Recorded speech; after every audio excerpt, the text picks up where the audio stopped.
ये है अमेरिका में रहने वाले एक पाकिस्तानी आदमी जिनकी 2 दिन बाद फैमिली ने हमेशा के लिए इनके साथ अमेरिका में रहने के लिए पाकिस्तान से शिफ्ट होना था कि इनकी मौत वाक़या हो गई। ये इंतहाई दर्दनाक अफसरदा वाक़या ताज़ा तरीन आपकी खिदमत में पेश करने लगा हूँ। आशिक हुसैन इनका नाम है। पाकिस्तान से इनका ताल्लुक 10 साल से ज़ायद का अरसा हो चुका है। न्यूयॉर्क में ये मुकीम थे और वहाँ पर ये उबर चलाते थे, उबर टैक्सी। और जिस फ्लैट में ये अपने एक दोस्त के साथ शेयरिंग में रहते थे, अचानक वहाँ पर आग लग जाती है और उसके बाद फायर ब्रिगेड वाले, रेस्क्यू वाले वहाँ पर फौरी तौर पर पहुँच जाते हैं।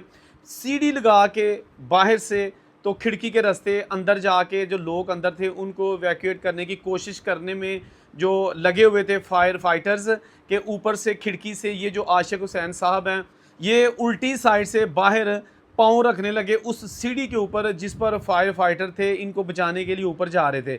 किसी दौरान सीढ़ी नीचे को चली गई और गैप आ गया और आशिक हुसैन साहब का पाँव फिसला ज़मीन पर गिर गई। हॉस्पिटल पहुंचाया गया और हॉस्पिटल पहुंचते ही इनकी जान निकल गई। अल्लाह को प्यारे हो गए। 2 दिन बाद इनकी बीवी, 3 बेटियां और एक बेटा, सब ने हमेशा हमेशा के लिए इनके पास रहने के लिए अमेरिका जाना था, जिनका सारा प्रोसेस मुकम्मल हो चुका था, टिकटें हो चुकी थी, लेकिन कुदरत ने मोहलत नहीं दी कि ये ख़ानदान इकट्ठा रह सके। ये खबर पूरी कम्युनिटी में, जंगल में आग की तरफ फैल गई और बाज़ इनके जो रिश्तेदार वहाँ पे रहते हैं उन्होंने फायर फाइटर्स पर इल्ज़ाम लगाया कि उन्होंने सही तरीके से इस केस को हैंडल नहीं किया और हमारा जो रिश्तेदार था आशिक हुसैन वो गिर गया, सीढ़ी सही तरीके से नहीं लगी थी। लेकिन अब इन चीज़ों का कोई फ़ायदा नहीं है क्योंकि एक इंतहाई कीमती जान इस दुनिया से चली गई। उस आदमी ने 10 साल इतनी ज़्यादा मुशक्क़त की, इंतहाई मिलनसार और नफीस इंसान था, लेकिन उसने सारी कोशिश इसी काम में गुजार दी कि अब अपनी फैमिली के साथ हम रहेंगे और उनको यहाँ पे हम बुलाएंगे। ऐसा ही हुआ, केस चलता रहा, इंटरव्यूज़ हुए, सारा कुछ हो गया और अब जनाब 2 दिन बाद इस फैमिली ने पाकिस्तान से अमेरिका जाना था कि अब आशिक हुसैन की बॉडी आएगी ताबूत में। ये फैमिली जो ही इनको खबर मिली, घर में कहराम मच गया। एक क़यामत का समा था। ये तो वही लोग जान सकते हैं जिनके ऊपर ऐसी इंतहाई अफसरदा खबर, इंतहाई अफसोसनाक खबर आती है। उस फैमिली पे क्या हाल होता होगा, ये हम सब फैमिलीज़ वाले हैं, सारे ये इस चीज़ को बखूबी समझ सकते हैं। हम तो यही कह सकते हैं कि परदेस इसी चीज़ का नाम है। उसने पहले अमेरिका जाने में कोशिश सारी सर्व कर दी, अमेरिका पहुंच के वहाँ के पेपर बनवाने में और अपनी फैमिली के पेपर बनवाने में ज़िंदगी गुजार दी और जब इकट्ठे रहने का वक्त आया तो हमेशा के लिए जुदाई आ गई। अल्लाह ताला तमाम परदेसियों को अपनी ज़ुबान में रखे और ये जो फैमिली है जो अमेरिका में जाने वाली थी, इनको सब्र जमील अता फरमाए। इसी वीडियो में दूसरी खबर आपके साथ में शेयर करने लगा हूँ कि अभी चंद दिन पहले जो इटली में एक अफसोसनाक वाक़या पेश आया, जहाँ पर 4 मज़दूरों को, फार्म वर्कर्स को बड़ी बेदर्दी के साथ गाड़ी के अंदर ही आग लगा के दुनिया से रुखसत कर दिया और उनको मारने वाले 2 पाकिस्तानी कातिल इस वक्त इटालियन पुलिस की हिरासत में है। इटालियन पुलिस ने इस सारे केस का दायरा कार वसी करते हुए इन्वेस्टिगेशन जो है ना स्टार्ट कर दी है। ये जो जाँ बाक होने वाली, इनमें 3 अफ़गानी और 1 पाकिस्तानी था, लेकिन इसकी जो ताज़ा तरीन चीज़ ये है कि वहाँ से अभी कल ही एक और पाकिस्तानी मज़दूर की बॉडी मिली है। उस बॉडी का इस केस से कोई ताल्लुक नहीं है। ये तो 4 बंदे झुलस गए। इनका जो एक 5वां साथी था अफ़गानी, वो तो बच गया, लेकिन एक और इसी इलाके से, क्लाबेरिया का इलाका है, वहाँ पर एक और पाकिस्तानी की झाड़ियों से पुलिस को बॉडी मिली है और उसको भी मुबैना तौर पर नामालूम अफराद की जानिब से तशद्दुद करके मारा गया। अच्छा, एक चीज़ आपको बता दूँ, जो इटालियन मीडिया इस वक्त चीज़ें रिपोर्ट कर रहा है, उसमें सबसे अहम चीज़ ये है कि पिछले कुछ महीनों में 14 ऐसे वाक़यात इसी क्लाबेरिया के इलाके में हुए हैं जहाँ पर लोगों को जलाया गया है, मारा गया है और क्राइम रेशियो दिन ब दिन बढ़ती जा रही है। दूसरी जानब बात की जाए कि यहाँ पर जो फार्म है बहुत ज़्यादा है, खेती बाड़ी का काम बहुत ज़्यादा लोग करते हैं, पाकिस्तानी, इंडियन, बांग्लादेशी, अफ़गानिस्तानी और इसके साथ साथ कुछ सूडानी और जो अफ्रीकन लोग हैं।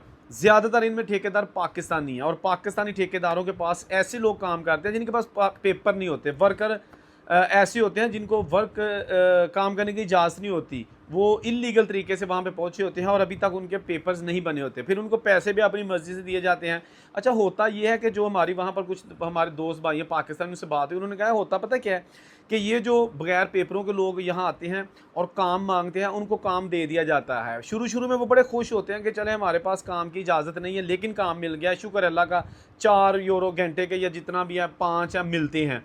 लेकिन उसके बाद जब उनको काम कोई नहीं देता तो पाकिस्तानी ठेकेदार या दूसरे जो इंडियन ठेकेदार है वो उनको काम दे देते हैं, लेकिन उसके साथ ही पेशगियाँ मांगना भी शुरू कर देते हैं। कुछ ने ये कहा कि ये जब इनको काम मिल जाता है उसके बाद ये किसी और के पास जो है ना वो काम करने चले जाते हैं। तो पिछले जो पहले वाले ठेकेदार हैं उनको रंज होता है कि काम हमने सिखाया, अब हमने इनको जॉब दी जब इनको कोई काम पे नहीं लगा रहा था, अब इनको काम आ गया तो किसी और के पास जा रहे हैं। तो इसलिए थोड़ी थोड़ी आपस में दुश्मनियाँ बनना शुरू हो जाती हैं। लेकिन दोस्तों कोई जवाब नहीं है, कोई वजह नहीं है। एक बंदा नहीं काम करना चाहता आपके साथ अनटिल के वो आपका मकरूज है, उससे पैसे वापस लें, पेशगी वापस लें, उनको चल जितने मर्जी जाकर काम कर। ये काम बिल्कुल किसी सूरत काबिल बर्दाश्त नहीं है कि आप किसी को जान से ही मार दें। इटली में इस वक्त हालात जो है ना वो दो किस्म के बन चुके हैं। कुछ ऐसे लोग हैं जो यहाँ से अपनी दुश्मनियाँ लेके डंकी लगा के बाहर चले गए। होता है ना यहाँ लड़ाई झगड़े आपस में बरादरियों में और देहात में, तो लड़के जो है ना बाहर जाते हैं, वहाँ जाके पैसा कमाते हैं और साथ ये भी कहते हैं कि होन मैंने इतने किन्ने फड़ना है। वो फिर अपनी जो पाकिस्तान वाली दुश्मनी है उसको भी साथ लेके चलते हैं। सिर्फ डंकी इंसान की नहीं लगती, उस दुश्मनी की भी डंकी लग जाती है। वहाँ जाके फिर पैसा कमाते हैं, यहाँ पे शूटर हायर करते हैं या फिर बंदों को हायर करते हैं और उनके ज़रिए फिर दुश्मनियाँ जो ना वो बदले लिए जाते हैं। मेरा ख्याल है सबसे ज़्यादा जहालत वाला काम ये है कि अगर आपको अल्लाह ताला ने मौका दिया है, आप वहाँ किसी अच्छी कंट्री में जाके पैसे कमाना शुरू हो गए हैं, तो उसको नेक कामों पे लगाएं। मैं बहुत सारे ऐसे पाकिस्तानी को जानता हूँ जो पूरी दुनिया में हैं, चैरिटी अदारे उन्होंने बनाए हुए हैं, लोगों की हेल्प करते हैं। पाकिस्तान में मदरसे बनाए हुए हैं, पाकिस्तान में उन्होंने गरीबों की शादियों के लिए दफ्तर बनाए हुए हैं, वहाँ पर भी अल्लाह ताला ने उनकी बहुत ज़्यादा सुनी हुई है। और जेडे इस तरह के दुश्मनियाँ ना सारी ज़िंदगी काट देने, ना दुनिया में इनका भला और आखिरत भी अपने घर करते हैं, इसलिए कि वो लोगों की जानों से खेलते हैं, लोगों को मारते हैं। तो इस तरह की खबरें पेश करने का मकसद ये होता है कि आपको पता चल सके कि जो लोग बुरे कामों में मुलवस होते हैं, ख़ासतौर पर जो इटली की खबर मैंने बयान की है, बुरे काम का बुरा नतीजा। कभी मुमकिन ही नहीं है कि आप कोई बुरा काम करें और किसी की जान से खेलें, कोई जराइम करें, क्राइम करें और उसके बाद आप बच जाएँ। It seems to be impossible, क्योंकि ये ऐसा मुमकिन नहीं है।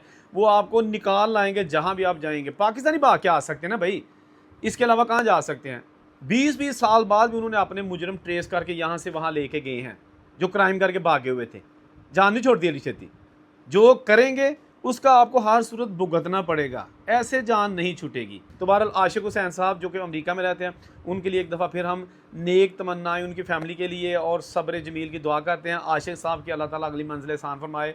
दोस्तों, सम टाइम इंसान सोचता कुछ है, होता कुछ है, प्लानिंग कुछ की होती है, इम्प्लीमेंट कुछ होता है। अल्लाह ताला से दुआ है कि अल्लाह ताला तमाम परदेसियों को, पाकिस्तानियों को, जहाँ जहाँ भी कोई है, अपने हिफ्ज़-ओ-मान में रखे। अल्लाह हाफ़िज़। पार्सल ले आते ना बेहतरीन तो बेहतरीन, ठीक है ना, आप ही की तरह लोग